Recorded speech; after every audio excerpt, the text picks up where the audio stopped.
Creating the Perfect Company from the organizational experts, Multiview Incorporated.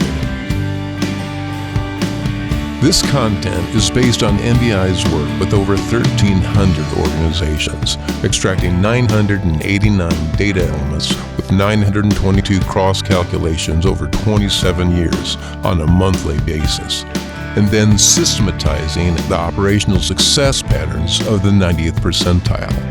Our intent is to get beyond the brag and the boast, and simply share insights from our experience without manipulation or coercion to sell anything, except helpful ideas.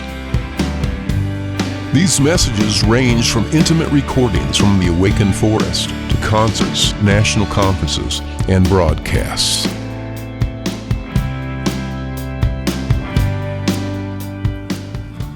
Here we are today on a mountaintop, which is probably the appropriate setting for this important topic of vision. And some will see it as silly, as a squishy topic, highbrow, academic, but it's of extreme importance for anyone that's trying to form really a human organization and lead it. And it's probably only now that I feel qualified. I was very reluctant to put out these messages. And again, I just feel like it's time. Like I've stated, all things tend to emerge. And it's just time to do this. You can't be in preparation mode forever. And also, it's silly to always think that everything is going to be technically perfect or stated correctly, or there won't be slight flaws and things. I mean, you could put messages through tremendous amounts of production and all that to make a real polished thing, but I don't know. In my estimation, that would be inauthentic. Whereas I want to have a conversation without trying to be Mr. Big or know-it-all or anything like that. But just convey what I know at this time. So here we go. This topic of vision. Again, silly to some, squishy to some, but important. I think that we have to realize, obviously, the power of language, that the words and phrases that we utter convey energy in combination, with really the energetic atmospheric energies as well, and that our species, when it hears such utterances, there's a kind of a biochemical response to these things, and it's emulating what from our minds, which release so many of the chemicals and the energies. And I'm not trying to say this that we are all just biological creatures, and that's all we are. I believe we're much more than that, but certainly that is part of that equation. The human being seems to need a vision, a sense of meaning, a sense of purpose for their existence. Because without this sense of meaning and purpose, people become depressed, sink into despair, and some ultimately are carried to the conclusion of suicide.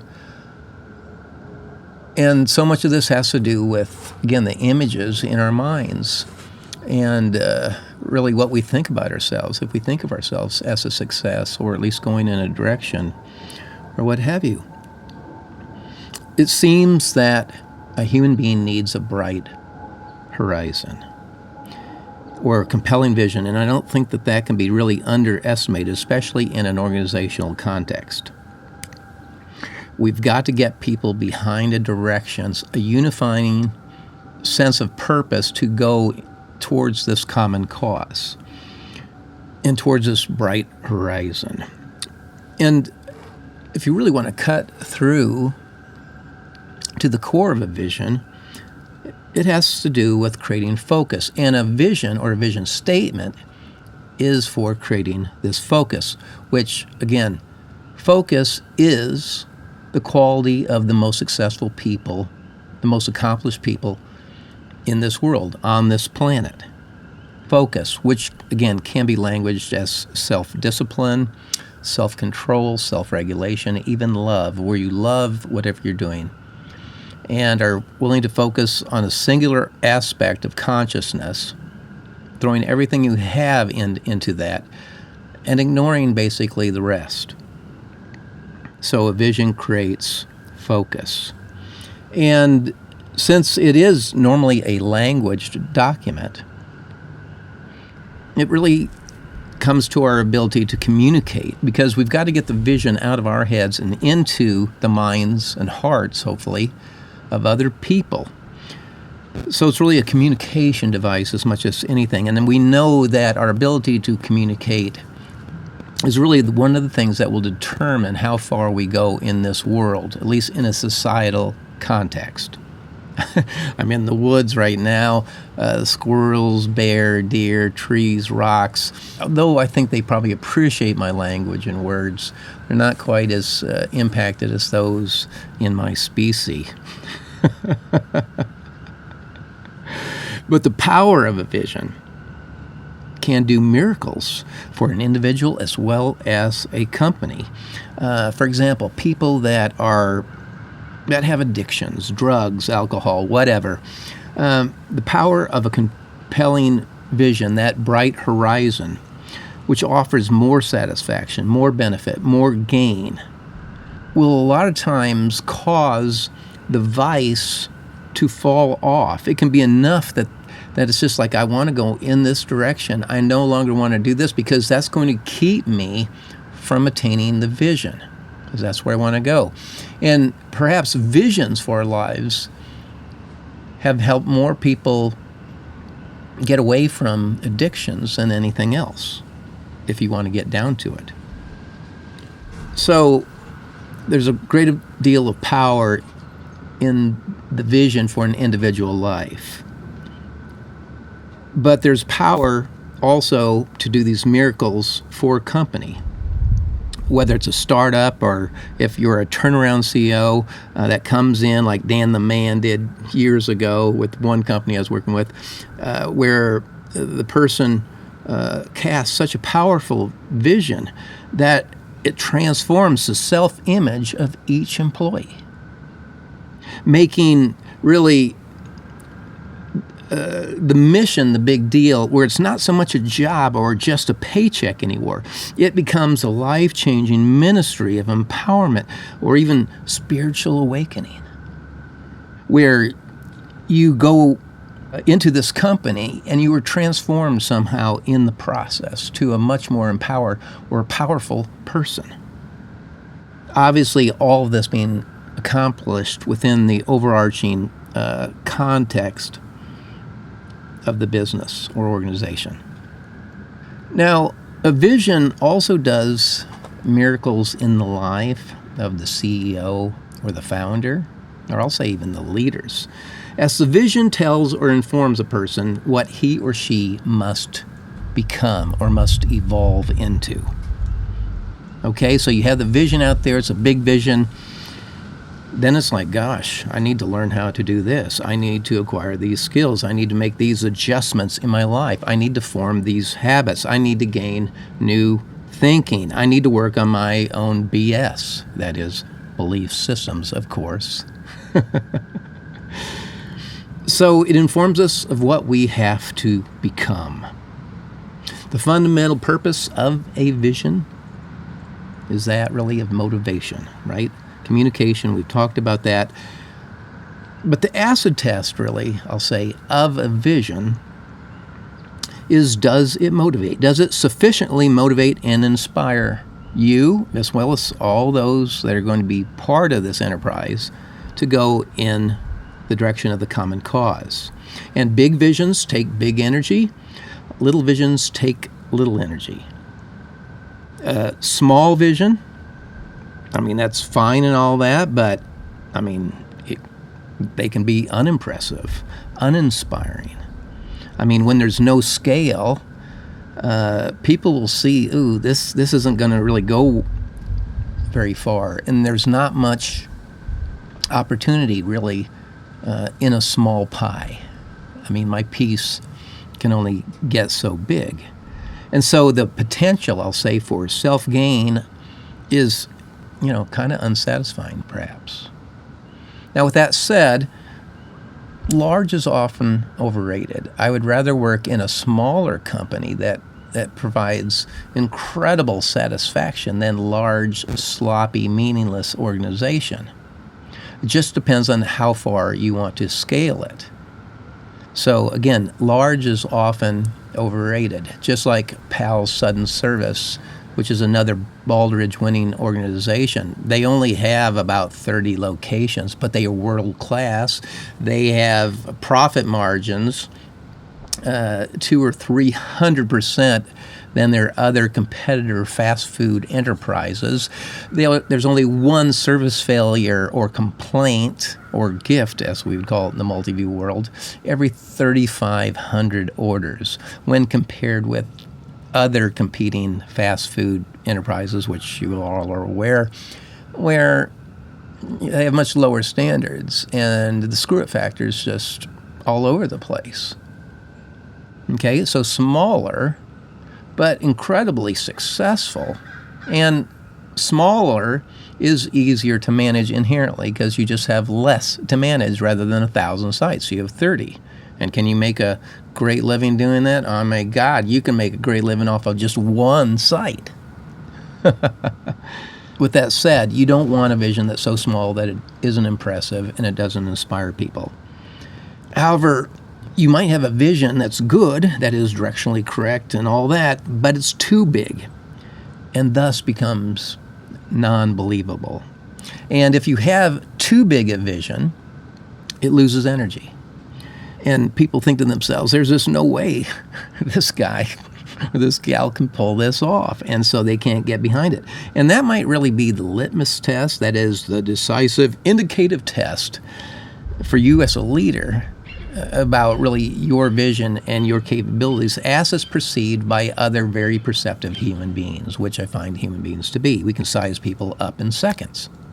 As far as their intelligence, their horsepower, their levels of energy, integrity takes a little bit longer, but and you can just look around and see if they have self-control, self-regulation just by how they conduct their life. I mean, do they have a clipboard? Or do they keep their to-do list on the cell phone? So we have to be careful that the vision is believable and where they have faith really in the CEO that they can pull this off. I will say this, that a lot of times you get the great vision, the great direction, and you have to cast it out there. But perhaps at that point, it's a glimpse of the vision, and you really haven't developed all your chops yet, your leadership chops and the skills and abilities that you need. But I'll just say this, as you work at it, you will gain these things, and as you step into the vision. And that's an interesting topic in itself, this whole idea of stepping into the vision. Because it's a curious thing that when you have a vision, it normally demands courage. And that vision is kind of fuzzy and is not quite clear at the offset or at the beginning. And it almost seems like the entirety of the vision is somehow by the sovereign of the universe withheld intentionally until a person has the courage to risk something. Yes, risk something and step forward. And then as you have the courage to move forward, the details of really the vision are only revealed at that point. And so it's almost a type of qualification process, it seems. For example, when I was building the recording studios and the conference center at the top of one of the mountains at the Awakened Forest, where I am now actually, I had this vision, and I'll just quickly tell you the story. I had lost my son, and this is in 2008. And I was using binaural beats. I'd gotten great benefit from these lucid states. It relaxes you and sends you really into almost another world. And I was doing that. I woke up early in the morning, like 5 o'clock, and I put on the headphones, and I was just going along with it. And I had this vision of this mountaintop recording studio and conference center. And in a voice, and it wasn't in language, but nevertheless, I felt a very clear communication or image of that we'd have all these billboard and hit records, and that people would come from all over the world to the retreat center. And I just put down the headphones after that experience. And remember, this is 2008. The stock market had just collapsed. And I had committed financially to a couple of other directions. It was just not smooth sailing. And I remember I drove up to the property in my Jeep, and I found a for sale sign buried in the weeds because it had been foreclosed upon, but no one had any money because, again, the stock market had just crashed. And I just phoned the realtor and said, I'll take this property. Just like that. And by miracle, apparently the banks were desperate. They gave me the money within like 2 weeks. And I had it, and I just started to put everything I had into the building of these facilities. And in the vision, in this nonverbal, almost telepathic way, it said that this would be this great success. Well, by golly, in the first year of operation, people flooded. I was charging people $2,500 per person to come to our programs, and then I was having all these famous artists and stuff come record, all kinds of famous blues folks, since we do that and all that. Long story short, we paid for the entire property and buildings in the very first year of operation. And I learned something, let's say it cemented it maybe more, is that you trust your visions, especially the visions of the night. When you're in that lucid state, not quite in the waking state, but not quite in the sleeping state, but there's something real, or there's something going on which I don't know, I don't understand, but it's something that's trustworthy.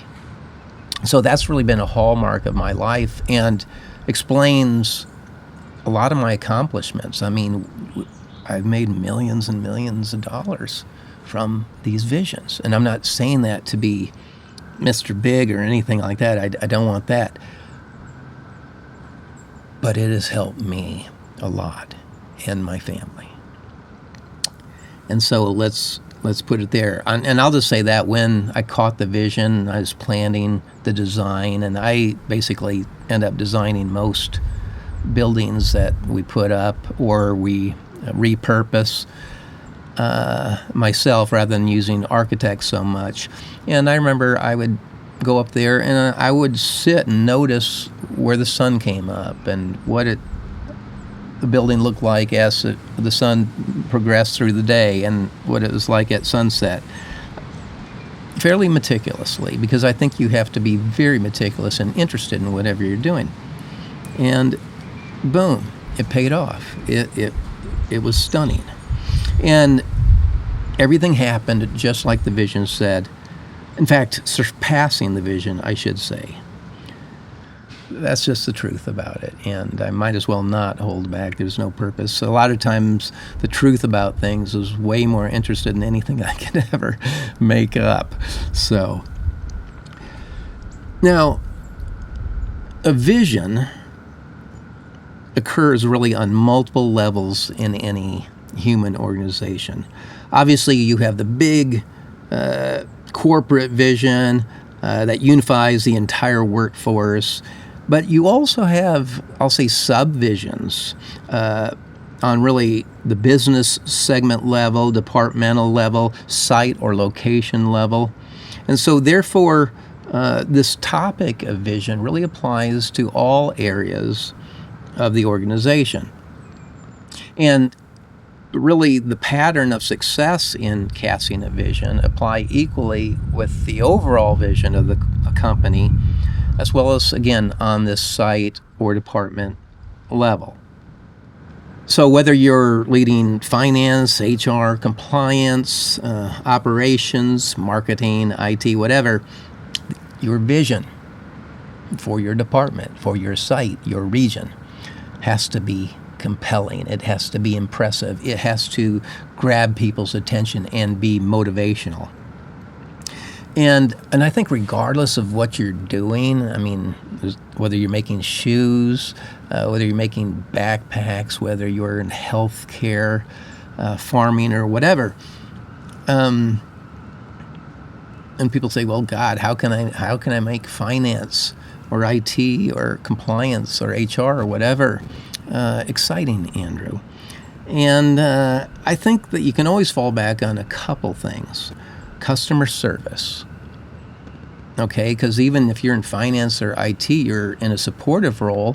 And in finance, you want to make sure people are absolutely delighted with your financial reports, that they're truly helpful, that they can understand them. And if you're in IT, rather than act like a jerk and belittle people to show how smart you are, you actually become extremely helpful. Not an enabler, but an empowerer. Not just coming in and fixing things, although there's a time for that, but also saying, "Hey, let's upgrade you at this time. Let me help empower." So customer service or focus on whoever the consumer is just good. It feels great to help out other human beings. And then also the introduction of what I'll say spirituality or personal growth, that all leaders, you reproduce who you are. So if you're this impressive individual that's really going somewhere, that tends to motivate and inspire people to take their lives to new levels. There's the vision. Okay, I want to create the most powerful and empowered human beings I can, where they're just oozing goodness and helpfulness, and normally people can get behind that. Now, with multi-location or multi-site businesses, 70% of the leadership is local.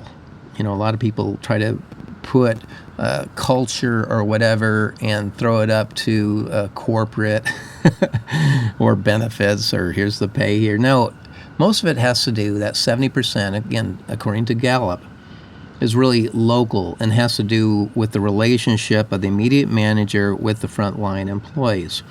So that proximity, I'll say in this case, to the vision or mission is felt by everybody within really that vibrational range. Everybody picks up on the vibe of the site, you know, or the area. And so that vision, again, has to get out of that branch manager or that site's leader's head and into really the DNA of everybody that's working in proximity to him or her.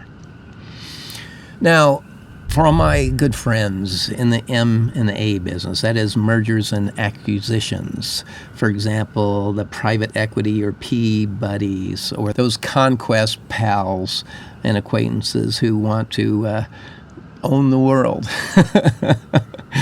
Okay, first, regarding acquisitions and mergers, approximately 75% of all acquisitions fail to achieve their desired outcomes or results. That's just fact. And I think so much of this high failure rate has to do with all the talented people that are in the acquired company being, going off, quitting, whatever, in the acquisition process because the vision is not sold well. It's not compelling. Obviously, usually you want all the frontline workers, and then you usually have redundancies that you want to eliminate in order to gain economies of scale, right?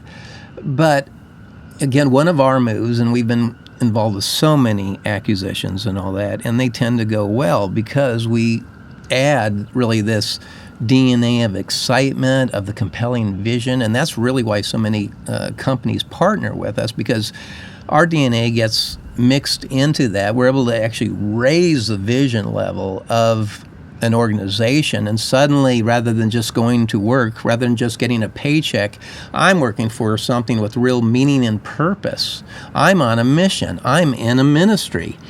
And so when someone's acquired, they just compare easily the old company with the new company, and they get excited and they stay. And boom, rather than having the 75% failure rate, and I'm not saying it's a complete failure, I'm just saying it doesn't achieve the goals or the intentions at the time of the acquisition. It goes up that to 100%, and sometimes way beyond that, and exceeds really a lot of our wildest expectations. Because everybody wants more, so we just make it easy.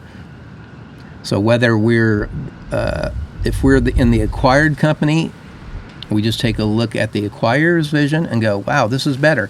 Because if they feel that they're just a cog in a purely financial transaction that they can't be a part of, people don't want that. They want a future. So the thing is to super soak that culture with meaning and purpose and increase the value. And as you increase the value, is something that they actually get to participate in, and that tends to motivate. One of the things I'll say in the vision, and this is pure MVI, or part of the pure MVI playbook, I should say, is that we try to create a school, basically a school of empowerment, of goodness, helpfulness, and we find this to be relatively easy. Why? Because it's who we are. It's what we live and breathe. It's the way that everybody in our culture has been raised. And so it's just natural because it's who we are.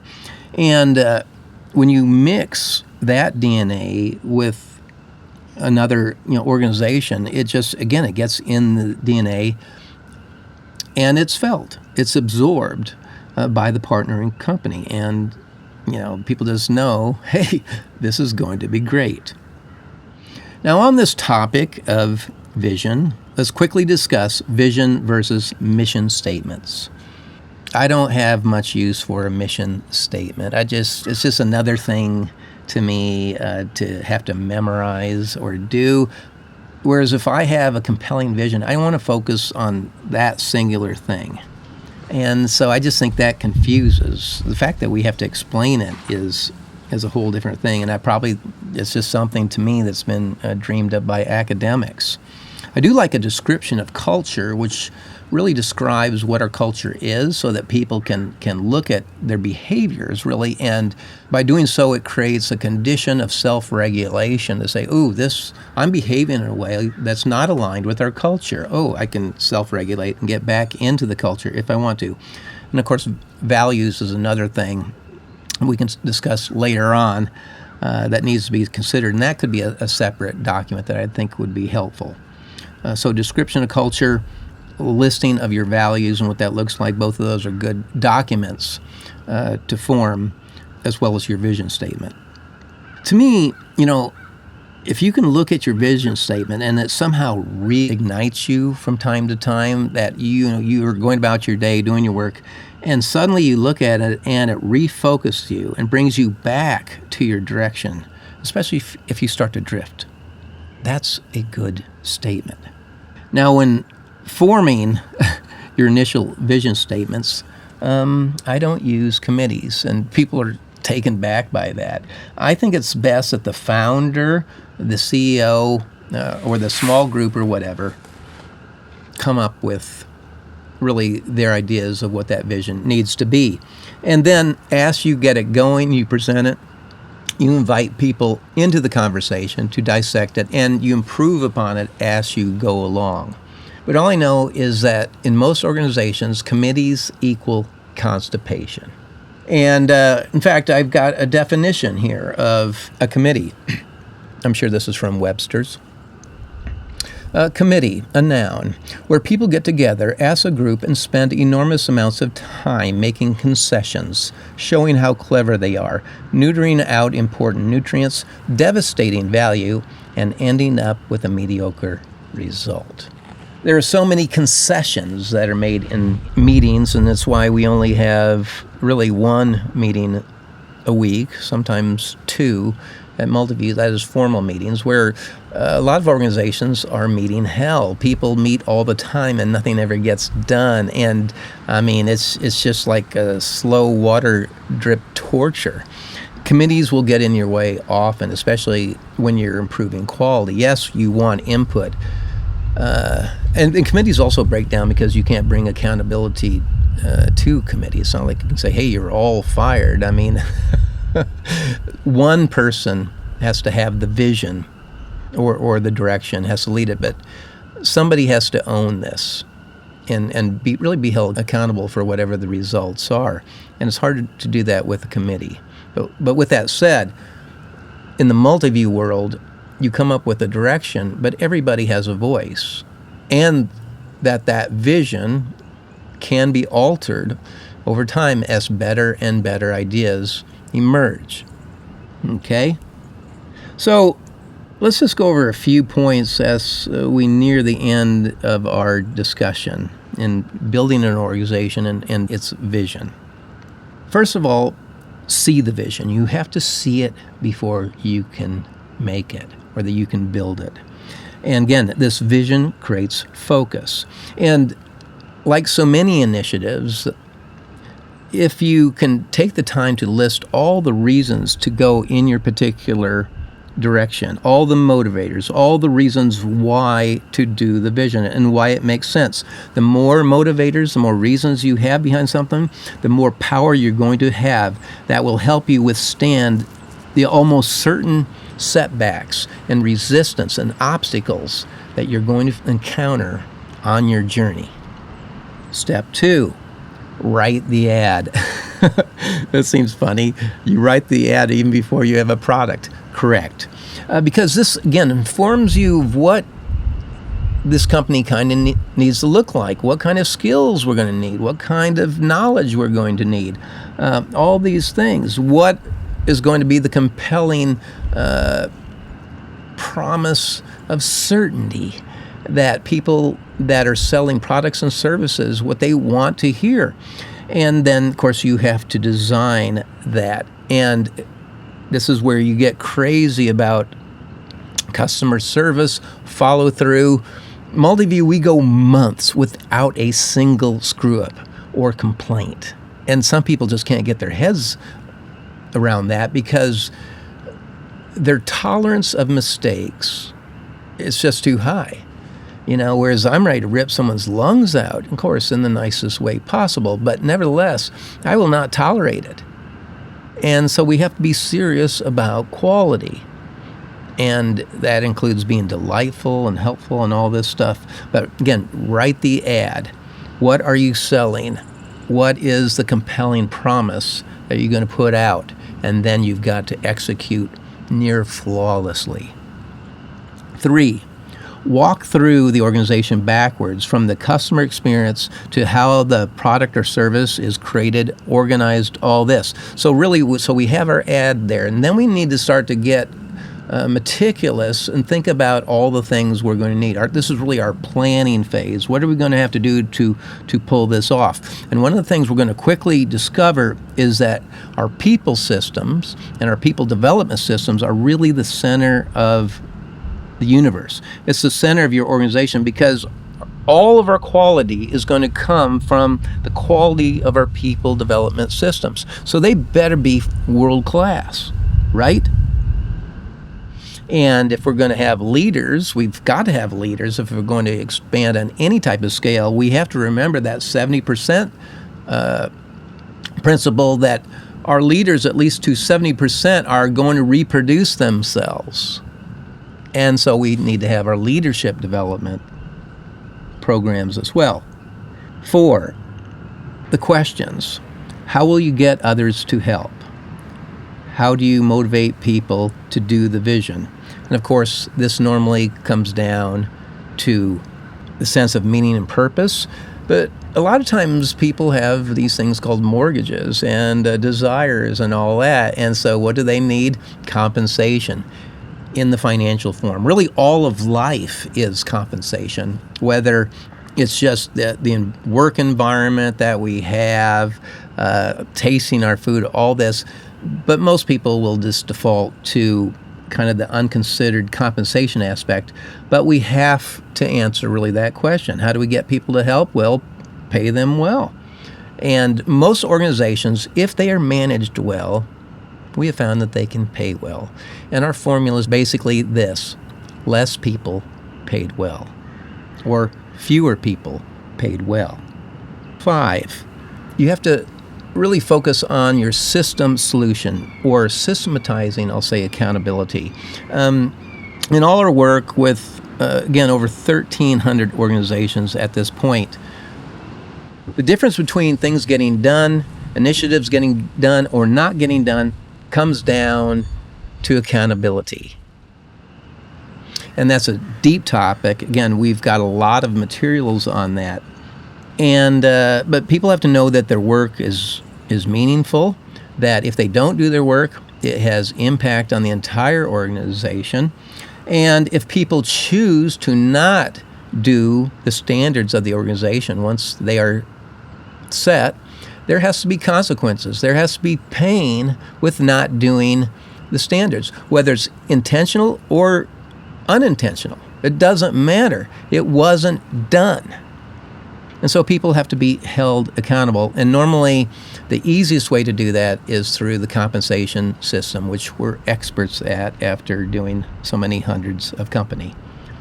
And then the last point here is just the frequent measurement, monitoring, or quantification of operations. Obviously, we need some type of feedback loop to tell us whether we're progressing. We'd always want to benchmark, if possible, like we do with all these healthcare entities, where everybody can compare themselves to the 50th percentile, 10th percentile, 90th percentile. So we have, quote, professional perspective, and we know the norms of quality and cost for virtually all of the main cost and quality categories in our respective fields.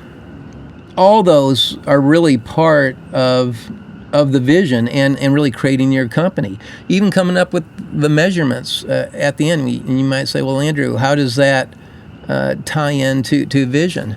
Well, how are you going to get the quality if you're not measuring it and you haven't planned to do that in the first place? You may be able to wing it for a while at first, but then reality slaps you in the face and you go, man, maybe we're not quite as good as we think. And so that quantification of your business slaps you in the face with that brute heart reality, and reality smiles back at you, and the best you can do is smile back and get in the game and get serious about your quality. But hopefully, quality is part of your vision, and that you're fully committed to incredible, extraordinary customer service, goodness, and helpfulness, as well as your service or product actually does what you promise.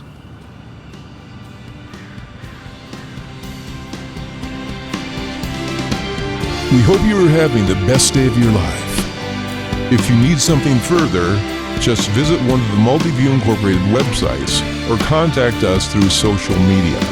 Smoke signals, carrier pigeons, telepathy have not proven reliable. All calls are answered within 3 rings by a competent, real person. Thank you for listening.